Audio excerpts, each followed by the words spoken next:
শুভ বিকাল বন্ধুরা, তোমরা কেমন আছো, কি করছো একটু কমেন্টে জানাও প্লিজ প্লিজ প্লিজ।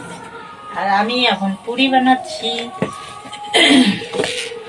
এই যে এক গামলা পুরি বানাই রাখছি। তো তোমরা তো জানোই আজকে মঙ্গলচণ্ডী পুজো, তার জন্যে পুরি বানানো হচ্ছে। তো আজকে পুজো অনেক সকালে হয়েছে, 9টার দিকে কমপ্লিট হয়ে গেছে পুজো। আবার অত তাড়াতাড়ি হয় না, কিন্তু আজকে হয়ে গেছে। আর মানে সকালে রান্না বন্ধ করে আগে পুজো করা হয়েছে। ব্রাহ্মণ আসছে 9টার দিকে। তো সকাল থেকে লোক আসছে প্রসাদ খেতে। তো তখন পুরি হয়েছিল না, ফল প্রসাদ দিয়েছিলাম। এখন পুরি বানাইছি, এখন লোকজন আসলে পুরি দেওয়া যাবে। তো তোমরাও আসো, খেয়ে যাও।